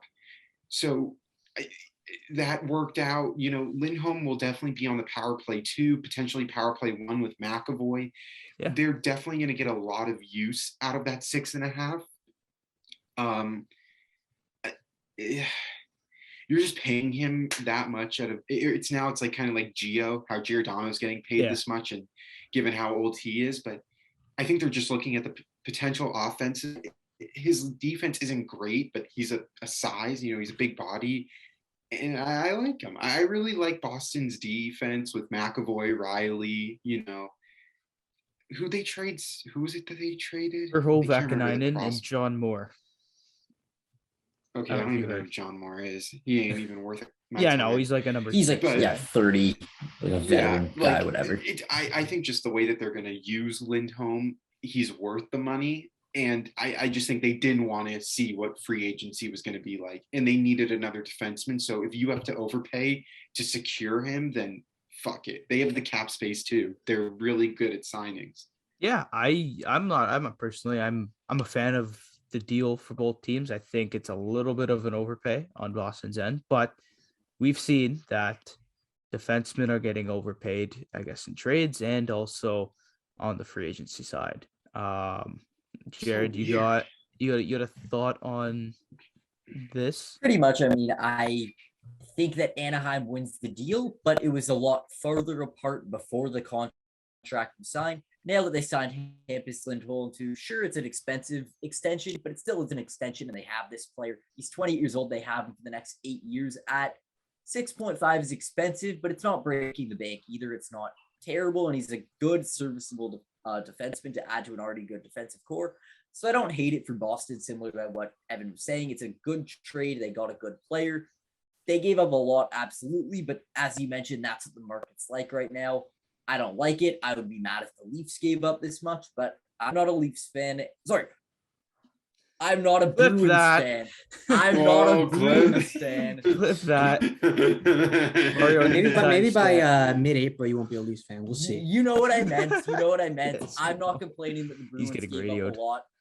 I'm a Leafs fan, not a Bruins fan, and if they want to give up a lot to get this one player that's going to make up $6.5 million, then they can knock themselves out. And maybe it'll serve them well in the playoffs. We'll see. Yeah. I guess just me and you now, Mario, that are Leaf fans here. And I'll ask you a question regarding the Leafs. I'm a Leaf fan. I know. I'm the one biggest Leaf saver. I was thinking. My bad. I was thinking about this move and the contract mainly. Do you think this contract extension was the reason they went after? Because if you remember, Friedman reported Lindholm was like top of their list. Do you think this contract extension, the price, had something to do with them going for Gio over Lindholm? Yeah, you don't want to have, I think if you're the Leafs, you don't want to have that contract on your books. We've seen what bad contracts can do to this team. And I think Giordano provides. So it's weird because we talk about so much certainty on the show. You're going to get a lot of certainty out of Lindholm, just maybe not in the latter stages of that contract. But at the same time, too, you don't really know how much you're going to get out of Giordano in the next couple of years to come if you sign him. So I think they just maybe want to gauge it a little bit better. You're really throwing a home run. I don't think Lindholm wanted anything less than a massive extension. I don't think he was going to take 6 or 5 or maybe even 4. He wanted the full 8 guaranteed money, and he settled in Boston. That's probably the most part of his career. His bag. That's it. We're done that's, here. Oh yeah, that contract's probably also getting bought out. Yeah, and I mean, yeah. It has very high potential of being bought out. And Kyle Dubas, if he's the GM at the time of that contract, if it were signed with the Leafs, or if he's not, he wouldn't want to leave that mess on his or someone else's hands to clean up. So I feel like they made the right move. I would love to see them sign Giordano in the near future. You have the salary retained this year, obviously, but if you go and he does produce what you're expecting to produce from Giordano, and I can't wait to see how this toy does in the lineup, how he's deployed, how they use him, and what he brings to the just group of this team. I think you're going to find not a similar deal 8 years because you know he's got a lot of miles on him, but maybe you could find something less than half of that, 3 years, 2 years, something like that for not as much money. I think that's a win for the Toronto Maple Leafs. But let's focus on the trade because that's what we have to work with. Contracts, we'll kick that can until we have to analyze it in the summer. But no, that is it's going to be a weird contract for Boston, but he gets to play with your boy, Charlie McAvoy. So I'm sure you're excited to see how that one plays out. Oh, I'm so excited. I love the fit too. Because I think Lindholm can move it. He can move the puck, he can skate, but he's also known to be a more defensive guy. And I think McAvoy can produce offense. I don't know why he just kind of sucks on the power play, but which actually kind of helps Lindholm because maybe he gets on that PP1 and puts up like 50 points. But yeah, I like the fit in Boston. I do like it, and I like Boston's decor. They have Carlo, Grzelcyk, McAvoy, Mike Riley. Yeah, it's pretty deep, and they got guys that are playoff players too. Yeah, that's what I'm saying. They're players. kind of like the opposite of the Leafs, where they have these like the Sandins, the Liljegren's. I guess that's really it. The Justin Halls, who just kind of aren't good. They don't really have many of those guys, and I don't know. Boston's they're gearing up again. They also re-signed Jake DeBrusk today. That's a sad situation, man. What the fuck is going on there? What? He was supposed to get traded. You give it to him. You say, "Okay, we're gonna honor your thing. You've been loyal to us. Yeah. We're gonna honor it." And then you sign him. And like, okay, you give a bit of certainty for the GM. Why did he agree to it? Yeah, this guy, I think he got shortchanged. I don't see any way around it. That's tough, man. He can get traded in the offseason and the team can sign him to an extension. I think they tried to do it just to see if anything was out there, and that's what they were hoping. But obviously, sometimes it just doesn't work out that way. But talk about biggest loser of the deadline. He's one of them. Yeah, I don't think he's tonight's biggest loser. He took an L. I feel bad. Actually, I don't know how much I was actually shocked that he got $4 million AAV because he hasn't been great this year. So I was actually shocked that Boston gave him that much. But no, I mean, like a team will definitely inquire about it, and he could be a great bottom 6 guy that could play your power play too. But I don't think he lost. I think he almost won. I did not expect any team, even though it's only 2 years, to give him $4 million AAV. Yeah, he got his bag. He's about a 50-point guy with some playoff sandpaper in him. I don't know. Do we have anything else to say about this deal? I think we've pretty much. We just have to see how it plays out. Exactly. That's the last part of it. Excited for the playoffs. We hit on I'm this. Just gonna be a hockey fan, and I'm just gonna be a hockey fan in the playoffs. I don't care who wins. I'm so excited for every game in the Eastern Conference. I'd kind of like the Leafs to win. I don't know. It'd be cool. It'd be yeah. I'd be all right. Like, yeah, but Jared's not a Leaf fan. I'd be happy though. Me and you, Mario. Me and Wait, me. when do the playoffs start? When do the playoffs End of May. April, beginning of Mayish. Oh, Beginning end of April. May. Okay. Beginning of May. I'm a Leafs fan, guys. Sometimes I just Yeah? don't know what Yeah? I am. How about that clip that is gone viral already Oh, on it's going TikTok, on. Jared? Dude, Damn fuck, it. I won't be here for the playoffs then. Well, It's all right. You don't get to experience Leafs playoffs in Toronto. It's okay. You don't want to. It So, sucks. it's It's the short-lived. worst It's time just a ever. bunch of Like it's so much fun see for everyone 2 weeks, and then Game 7 day happens, and like everyone takes just the day off. Yeah. Like I don't think Everyone's about Game anything. 7 this year. I Oh, don't want to God. see a Game No. 7 this year. I want Hey, to see a I'll go to the playoff pharmacy stash. and get I a- want to see a playoff stash. I've I've not gotten there grown yet. one every year, and I've had to shave it after 2 weeks. I Yeah, wouldn't consider mine. It's peach fuzz at that point. It's nothing. yeah, same. No, Like, I get a dirty. You get a good muzz, to mane be going? honest. yeah, Yeah. get a To musty. be honest, Nice even muzzy. after the Game 7, like I got one. It's just I wanted to keep it going, and I couldn't. You're gonna look This yourself in year, the for the mirror. first at that time, point. For the first time this year, I'm gonna have a girlfriend there. She is not gonna like that, so she's That's probably not a gonna force problem. me to. She's probably That's- gonna force me to shave it, but I'm glad you Leafs, have if that they go on problem, a run, Jared. I may have to get into a little bit of a scrap. No, Say, no, I not say shaving you, it. I say you keep it, man. Please, it's like this Get into game. a It literally, scrap with your it could girl. fully be a No. week. Like it could be 7 days. You have that thing, man. Who knows? I've done it every year for the playoff run. That's lasted a week and a half, but we'll see after Jory that. and Jared are dropping the gloves. kinda- Center ice at Moss Park. Well, she I does kind not. of- I tried to do She's- a Movember, and she did not approve. No, She was not a fan. See, that's why I'm single. that's not why you're I single. don't Evan. know if that's I This is where you're kind supposed of to say, yeah, Compromises guys, you're- sometimes. I know this is a little off topic, but I kind of miss the playoffs in summer. I kind of liked it. It was a little bit fun, Wait, like getting oh, together like outside in last year? backyards. Yeah, like I remember watching a game. in Dude, my that buddy's was pool. so I much watched game fun. 1 in at my cottage. The fuck! I watched the playoff game at my cottage. I went golfing a whole bunch, like on Leaf game days. I had this Leaf polo shirt that I wore. Then the Leaf game Oh, after with my that's actually buddies. cool. Hey, it was fun. Yeah, but it was cool. now with the what was it? weather I in worked at- Toronto, we'll see. Oh yeah, were you saying? finally warm and. I was saying like I was at the CAA hockey camp and like all of us are at like the bar watching Yeah. Tampa and Do you remember the games and, were uh, like during the day too, right? Or for us? well for we're in us they different time were zones. for Pacific Coast we were at like 4 o'clock games, 4 or 5 o'clock games. So Yeah. like, we were eating dinner and then watching hockey. It was pretty fun. That is pretty cool. We have one more deal to get on. We do. Who's up? Ooh, It's what is it? I think really From I don't know if we want to Oh. talk about two. Let's talk about I was also reading on Twitter as we said it. Evgeny Dodonov was traded to the Ducks. Yeah, to Yeah, the he Ducks. traded to the Ducks. It might not have gone through. They might have Oh, missed might the have been too deadline. late. Yeah, They might yeah, have been too they might late, have missed it. which is They might have kind of yeah. funny. TSN has Which it sucks listed, for so Vegas. we're not going to talk about it because, like, who cares? Dodonov isn't that good anymore. Dude, it was a Um, salary cap dump. We don't Exactly, need to it's a give him the cap time dump. of You day. know, it doesn't deserve the time of day. But the fact that it didn't, I saw that too. I was like, no Yeah, fucking that's way. kind of funny that they got docked that 20% on the marking. If you're late. Okay, let's talk about Max Domi.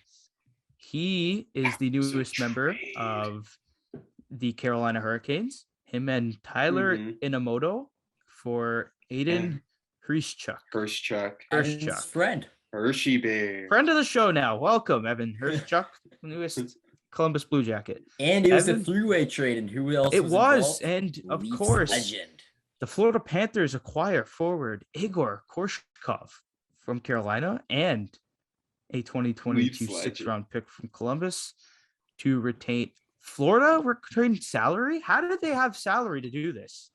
I What? think they only 20%. How the fuck did Florida have the salary to do that? I mean, you They gotta like really none of their wanted guys. Igor Korshkov. The only guy that's really They just making, traded like, for Drew. No, but they really wanted Igor Korshkov, so they found a way. He's gonna become. I Good know, but now, like eh? the only guy that's really making like stupid money in Florida is Bobrovsky. Like everyone That's else is true. on a pretty fair contract. Yeah, Like I I think guess. Barkov and Huberdeau make 9. I like it, Duclair yeah. and Reinhardt make 4. Fair. I mean, fair, Bobrovsky's the only one that makes double. fair. But we should probably talk about. Sorry to the Columbus Hershey Blue Bears Jackets. to I don't really care about Columbus. Aiden Hrisch. Is Aiden Hrisch good, Evan? Tell us. Is he good at Yeah, he's hockey? pretty solid, man. I Scouting mean, report. I played against him back in the day. Confirmed good at hockey then? The Los he Angeles played on the Junior net. Kings. Well, when Yeah, Evan's he a played projected on the- first-round pick, and He he's saying played he's on the good, Junior that speaks Kings. volumes. He did. He played What on the does he do? Junior Kings, and then he went to the NTDP, and now he's at I think he's at Denver. Boston College. Pretty sure. Oh, Boston College. Okay, there's too many guys at Denver, BC. Yeah, he's at BC because another guy that I played against went to Denver. He went to BC. He's pretty good. I mean, good enough that Carolina took him. So I mean, if Columbus. that team likes you, or Columbus. no, well now Columbus he's took on him. Columbus. Oh yeah, good call. No, yeah. I'm saying Carolina drafted him. So Yeah. if Rod Brindamore and those guys like you, then you got to be good enough. So yeah, I mean, he's pretty solid offensive defenseman.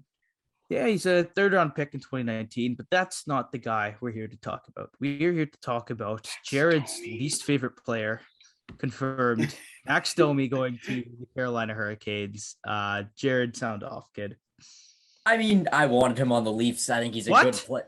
Yeah, I wanted us to get Max Domi. I said that. I thought you weren't a Leafs fan. Okay, that too. But I thought you weren't a Max Domi guy. I wanted him on the Leafs. I think he'd be a good addition. Yeah, super physical. Jared did. And the fact that Carolina was able to get him and add him onto the Hurricanes at 50% salary retention. I mean, because that's the one problem with getting him is that he's very expensive. So they got him at 50% retained, and it's a good addition to their team. I mean, they didn't have to give up anything crazy. They gave up picks and prospects, whatever, and not even like notable guys, like pretty low level prospects and a 6th-round pick in 2022, and that got them a player that's. No, but they got a player that's going to actively step into their lineup probably in, let's say, the 3rd line, let's say. Yeah. On, in my opinion, the team that's going to end up winning the Stanley Cup. And I think that's another guy that's just going to make him that much more physical and hard to play. He's a playoff-type player. He's a piece of shit. He annoys you. He frustrates you. He's a pain in the ass every time he's on the ice. But he has skill as well. And I have a feeling that surrounded by the Carolina Hurricanes lineup, that is a guy that's going to be a nightmare. He's going to absolutely dominate. Yeah, but he's a jerk on and sometimes off the ice. He's a jerk, and he fits into the bunch of jerks. Mario, I'm pretty sure you had the Canes in your Stanley Cup Finals. No, I believe that was Jared who had the Canes. I will give credit. I thought you had my cup champ. I thought you had him too. Who did you? Oh no, I had Vegas and I switched it over to. You had Vegas. I switched over to the Rangers. Agree with me actually. I thought you agreed with Jared. Yeah. No, I picked the I thought I picked the. Yeah, Evan picked the Hurricanes. You're right. I absolutely agree with Jared. So then, fine. Did your opinion change now? Oh no, Carolina, man. This team just got significantly better in respect to their playoff odds.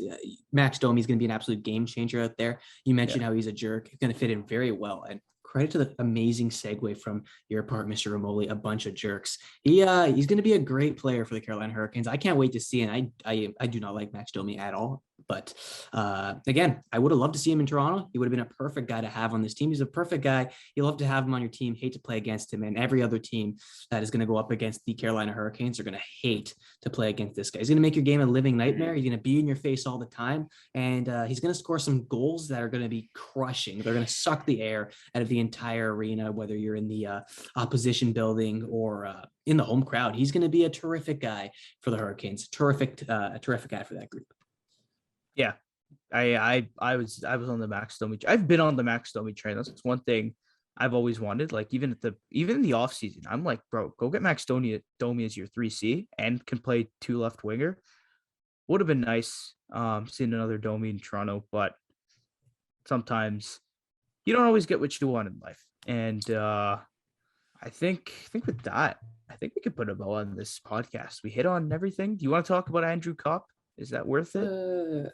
It's worth mentioning it. It's worth mentioning it. I'll mention it. Yeah, the Rangers actually probably were one of the biggest winners of the deadline. Yes, absolutely. Yeah, the Rangers got Andrew Kopp. They got Justin Braun. They got Tyler Mott.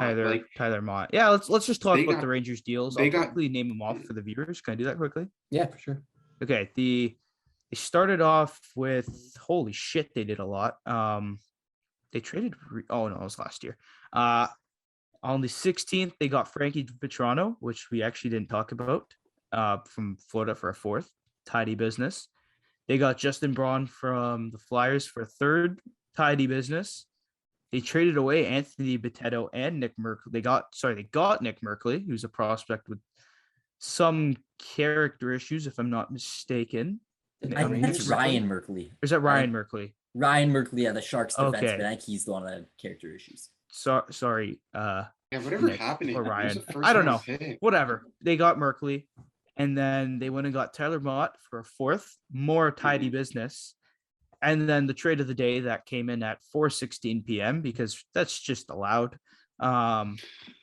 They get Andrew Kopp from the Winnipeg Jets and a 6th-round pick for Justin Braun's brother, apparently, Morgan Braun, a 2022 second, 2023 second, and a 2023 fifth with a bunch of conditions that I don't feel like reading because it's long. But we know the picks. We know what happened. What do y'all think about the Rangers now? Because now I can ask Mario first. You had the Rangers. I did. Are you doubling down? For the sake of being very hot in this podcast, I will double down. They addressed every need that they had to. Let's say, okay. This is recorded, Mario. This is recorded. I know. I can see a little emblem in my top left corner of my screen.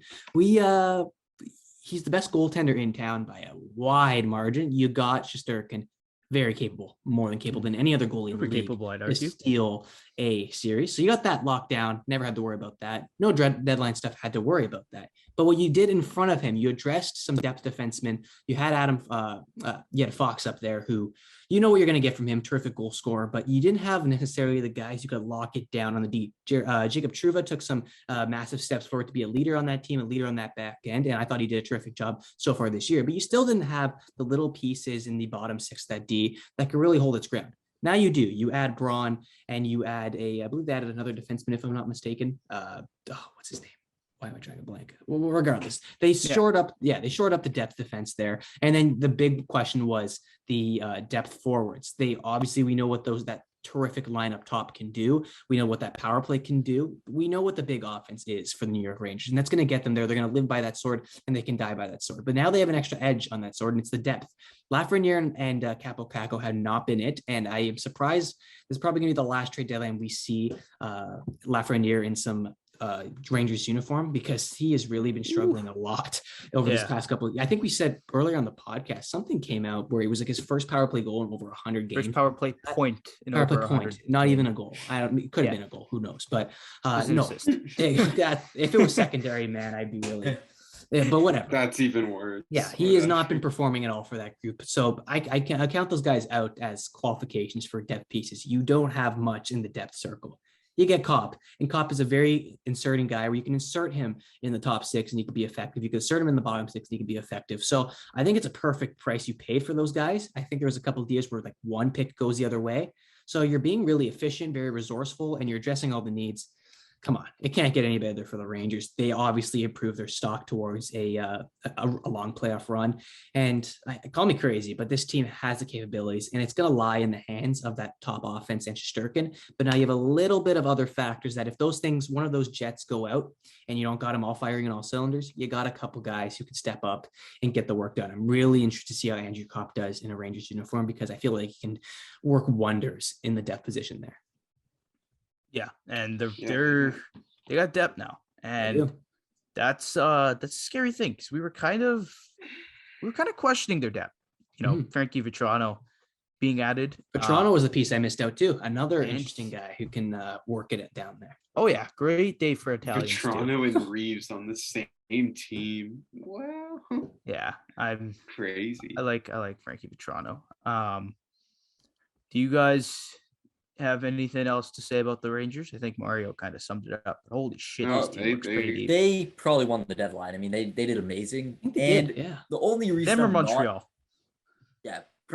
For different reasons, but yeah. The only reason I'm still like, I'm not going to say they're my cup winner, just because that would have to mean that Igor Shesterkin is remaining Vezina worthy. Igor Shesterkin for 4 playoff rounds, which is just a tough bet to make. It is. In the Eastern Conference, when he's going to have to face off against proven playoff performers like Vasilevsky, etc.